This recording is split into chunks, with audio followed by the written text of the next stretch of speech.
Hi friends. So I have a friend who is a reseller in Utah. Her name is Sally. You've probably heard me mention her before. Her and her husband are big estate sale goers, but they don't buy the same things and don't sell the same things that I do. This is the second time that Sally has given me a heads up about a buyout that could possibly happen at an estate sale. And this time it was a lot of stuff.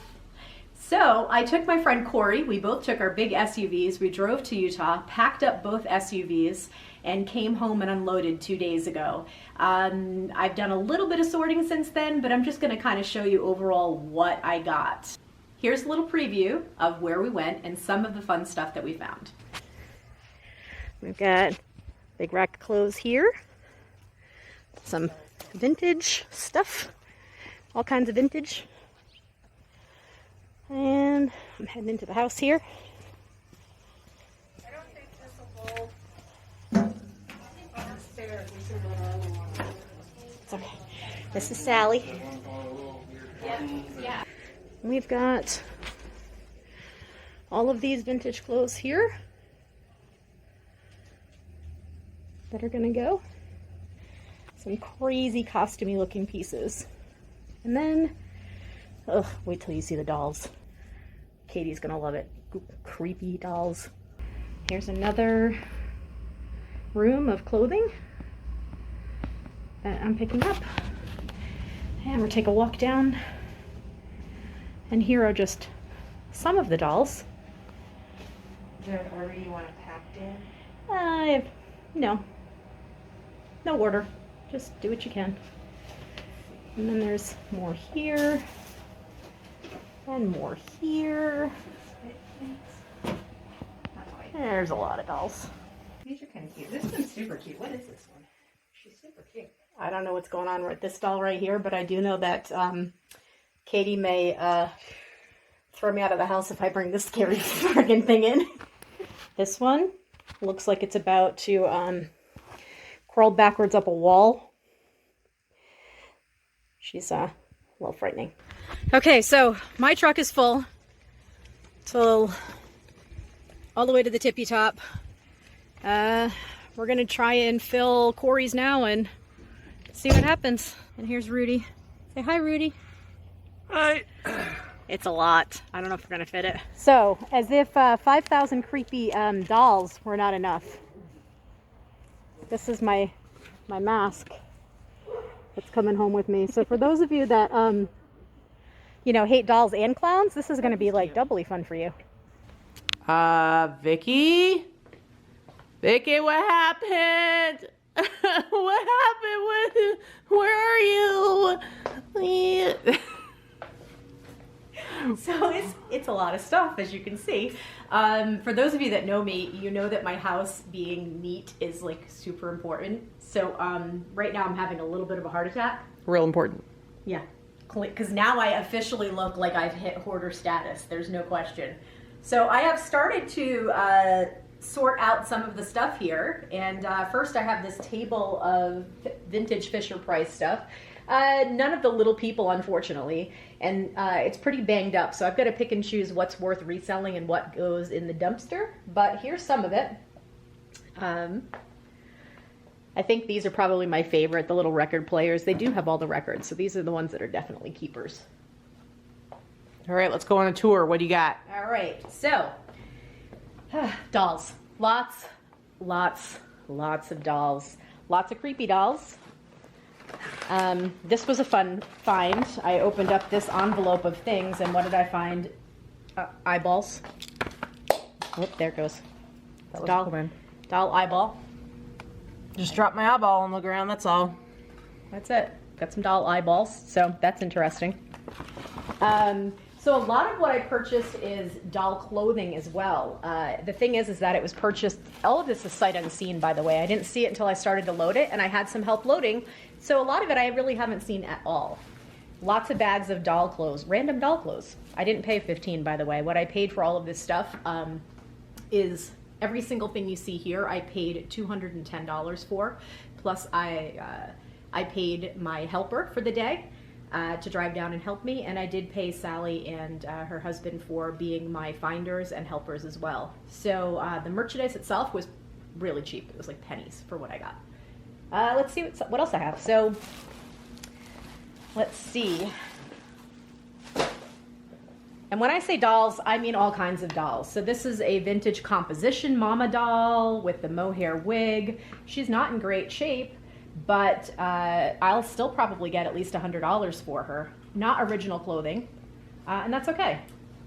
I do a little bit of research, figure out if I know who she's made by. She looks like she's probably a Horseman doll, but I don't know off the top of my head. This is a vintage Cricket doll. If Cricket works, she's not in bad shape. She's a little dirty, but Cricket is a doll that would have a little tape player, and she would play things. Let's see. This one off the top of my head, I can't remember, but I know the face. So, and this is the price tag. Dusty. I know, this is the price tag. The woman that owned all these things owned an antique store. So she had this priced at $56 in her store. I don't know if she passed away or if she just had to liquidate her estate, but either way, she had a lot of stuff. I don't know if this is not American Girl. This is like the American Girl cheapo version. But there are dolls from like every decade here. This one's like 1920s, 1930s. This is like 1960s. Let's see, a little teddy bear made out of chenille.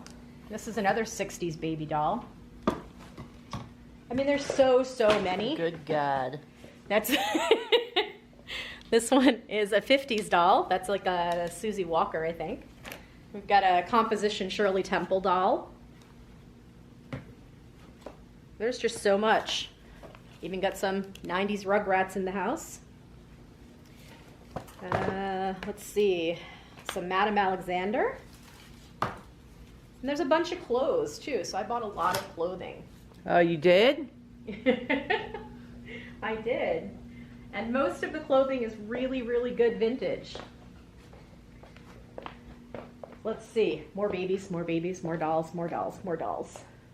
Like just a couple of the vintage pieces that I'll show you offhand. And again, I paid, what, 25 cents an item if you break it down maybe. This is a beautiful vintage 1950s cashmere sweater with all hand beading all over it. And it's lined. It is full of moth holes, but that doesn't mean that it's not saleable. It's such a beautiful sweater that someone will want it anyway. They may not pay top dollar for it, but they'll still buy it, even if they buy it as a cutter, because the fabric and the beading is beautiful. Gosh, there's so much. I sorted through a bunch yesterday. These are all the pieces that I'm keeping. So far, I only got rid of a few. This is one that I'll show real quick. So this is a skirt truly from the 1800s. This actually has a bustle in the back. This was when we were trying to add a little junk in the trunk, not take away from it, like most of us are these days. So it was before zippers. So you're looking at lots of little metal hooks sewn into the fabric, which feels somewhat like a linen type thing. It was probably a linen muslin type of fabric then. And it has all these different hooks on the inside too, right here and in here, metal hooks that were probably used to hold up different layers of underskirt, petticoat, corset, you know, all the 9 million layers of clothing women would wear then. And I complain about pants. Right? So this is actually a really fun find. I love finding clothing that is this old because the people that buy this type of clothing, they wear it for movies and costumes, but also a lot of them buy it to study and to keep and preserve because there's so few that are in good condition that are still left. And people will cut them open and they'll create patterns so that they can recreate the way these things were made. So I really like this one a lot. It's in very, very good shape. There's a couple of minor holes, but all in all, for what it is in the age, it's in really good shape. So that was an exciting find. What would you even sell that for? I really don't know. I haven't had antique clothing to sell in a very long time. Vintage and antique is a completely different market. It's a different person that's buying it. I'd have to do some research. The last time I sold any antique clothing was well over 10 years ago. So I've got quite a few pieces like this in this lot here. Not everyday pieces that, you know, just your vintage liker is gonna buy. Somebody entirely different is gonna buy this. So yeah, more dolls. Excuse me. What is that? We got some Charlie McCarthy or Howdy Doody. This is Charlie McCarthy, I believe. You're not gonna do a voice. That's all you're gonna say. It's terrible. I'm not even gonna try. Let's see. So clothing, lots of dolls, lots of Fisher Price. It's not super high-end Fisher Price. Unfortunately, it doesn't have the people. If it had the people, it'd be a lot better. I have a little bit of last-minute artwork. This is more vintage. This is just some Beatrix Potter. But these I thought were pretty cute. And a bunch of just painted on the cardboard. Total 60s kitsch. Love them. These are probably bought at like a dime store, you know, 5 and dime store, Woolworth, something like that. And they were framed and put on a kid's wall. And I got 4 different ones. They're really cute. And then take you into my office, which is usually not this crowded. And this is a couple of vintage hiking backpacks that are dead stock. And then I took all of the linens. Not all, but actually I took all of the quilts. There's a lot of vintage handmade quilts here, and then there's some cheaper linens thrown in there. There's some damage, but vintage quilts will sell if they're well made and they're handmade. Even if there is damage, people will buy them, they will repair them. Or they will cut squares and reuse the fabrics and the materials to make new ones. A couple of wedding quilts, a couple of crazy patch quilts. This one is actually really cool right here. It has a lot of different fabrics involved.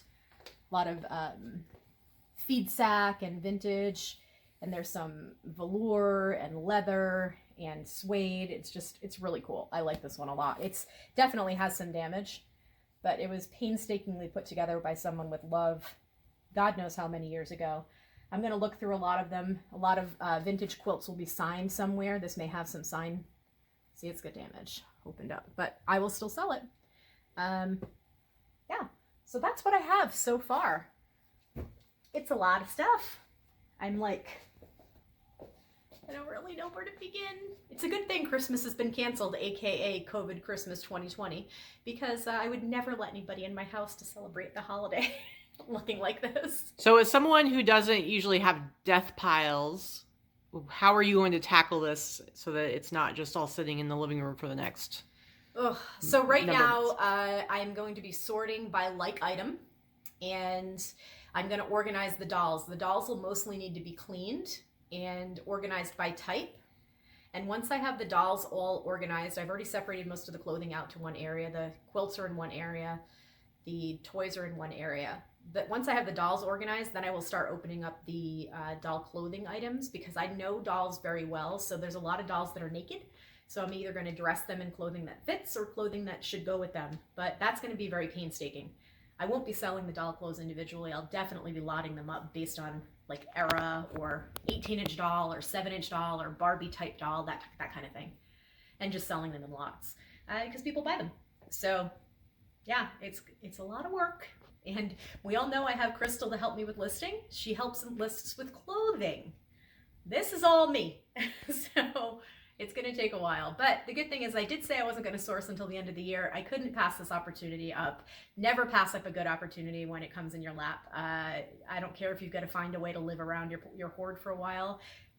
Just do it, because this doesn't come up very often. And I'll do very well with this stuff. So it's going to take me a while, but I really honestly to God will not be sourcing until this is listed and at least put away and mostly out of the house. So that's it. Merry Christmas, everybody. See you Sunday.